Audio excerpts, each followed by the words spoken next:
Mexicana, señor Rodrigo Pacheco. Señor Pacheco, ¿dónde anda, oiga? Y querido Francisco, o sea, con mucho gusto de saludarte, yendo rumbo a la Ciudad de México. Estoy acá en el estado de Tlaxcala, que es una cosa muy interesante, y sobre todo un estado pues que va haciendo las cosas bien, sobre todo porque es pequeño, pero está, digamos, en la discusión correcta desde el punto de vista económico. Pero la discusión económica que hoy está ocupando al mundo, Paco, incluyendo a México, tiene que ver con las minutas de la Reserva Federal. Hace tiempo que no hablo de ellas porque es un tema pues muy elaborado, ¿no? Lo que discuten los banqueros centrales en Estados Unidos, ya con los de México nos alcanza. Pero esta vez es muy importante porque lo que va asomando como una recesión en la Unión Americana tiene que ver con lo que están decidiendo y por lo tanto con lo que están discutiendo. ¿Y qué están discutiendo? Pues que van a seguir con las tasas subiendo, reconocen que tienen que calibrar el incremento de tasas, pero creo que, pues digamos, lo que va a determinar cómo se va comportando la economía es el dato que vamos a conocer mañana de la inflación en Estados Unidos. Si la inflación sigue con un camino descendente relativamente acelerado, o sea, pongamos que cierra un 8.1% a tasa anual, pues a lo mejor van a ir suavizando el aumento de tasas. ¿Por qué? Porque en tanto aumentan las tasas, se generan dos fenómenos, uno doméstico en Estados Unidos y otro internacional. El doméstico es que, pues obviamente van a hacer que la economía se desacelere, con ello van a lograr que la inflación baje, y hasta ahí vamos a pensar que todo bien. Pero el problema es que a nivel internacional genera un efecto espejo en los demás bancos centrales, sobre todo en las economías grandes. ¿Por qué? Porque cuando el FED sube la tasa, vamos a pensar que el Banco de México dice, no, yo no la subo. Pues ¿qué va a ocurrir? Que como se reduce el diferencial entre la tasa de México, que es 1,25, y la de Estados Unidos, pues muchos capitales, inversión de cartera se sale, se deprecia el peso, entonces te pega en la inflación, porque muchas de las cosas que consumimos los mexicanos las importamos, y automáticamente pues ya no cumple el Banco de México con su objetivo, que es bajar la inflación. Y entonces, pues todos los bancos centrales del mundo, todos los países empiezan a subir su inflación, eso desacelera sus economías más de lo que deberían, y entonces pues estamos en un escenario bien complicado, porque tanto China como Europa básicamente está en una recesión, y eso es lo que está ocurriendo, y de ahí la importancia de lo que te estoy contando, mi querido Paco, en términos de ver qué está viendo el FED. Y justo ayer, por primera vez, Joe Biden reconoce que sí, que puede haber una recesión en Estados Unidos. Dice que va a ser suavecita, pero bueno, es palabra de político y eso no es sencillo. Y esto dijo en una entrevista con CNN. Should the American people prepare for a recession? No.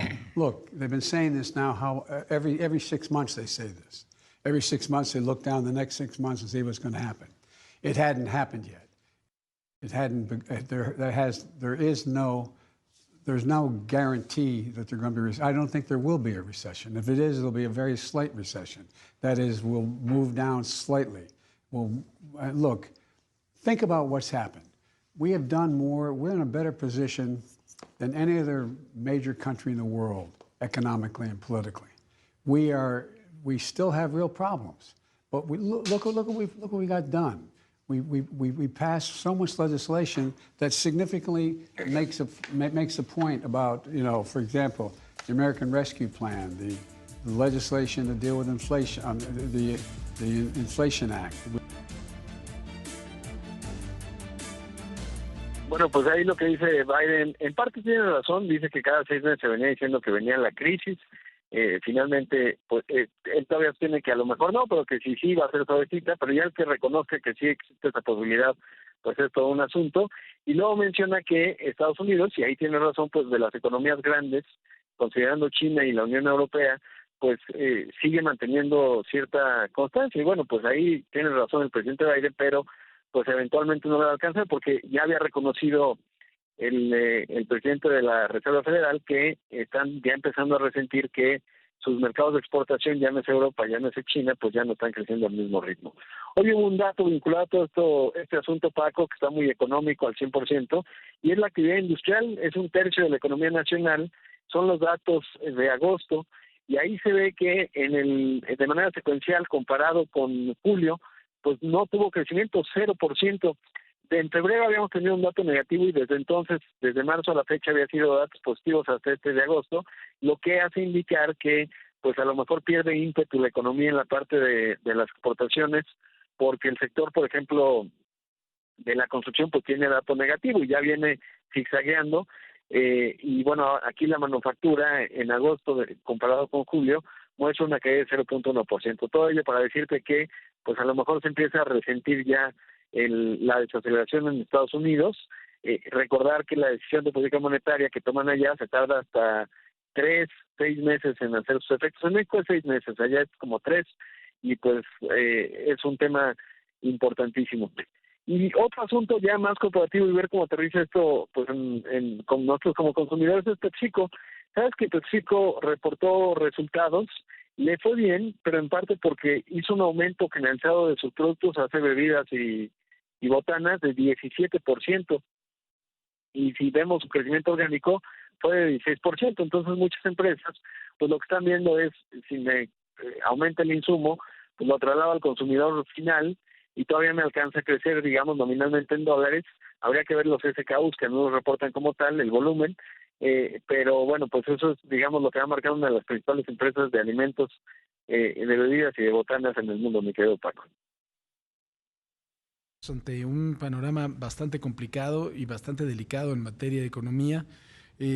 Nosotros que seguimos haciendo, y mira, yo sé que por supuesto el programa lo escuchan muchos empresarios, pero también hay que pensar, ¿no?, en la cartera de la gente que menos tiene, que una patada en esas carteras es de las que más duele, y seguimos haciendo ese ejercicio ahí en la central de abasto, y la verdad es que siguen las cosas, pues, podrá haber llegado a un pico, ¿no?, pero habrá que ver cuándo van a empezar a bajar un poco.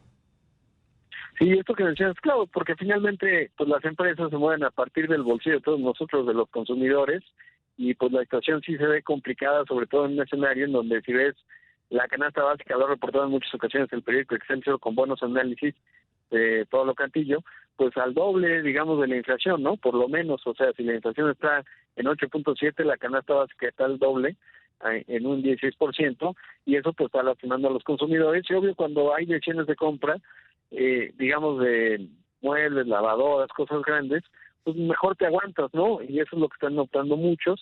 Y ahí, bueno, pues es contraintuitivo, porque obviamente en el caso, por ejemplo, del financiamiento para algo importante como una casa o un automóvil, si lo usas para producir, o un refrigerador, pues es más barato el de hoy que el del futuro, porque obviamente siguen subiendo las tasas y por lo tanto eventualmente los precios, ¿no?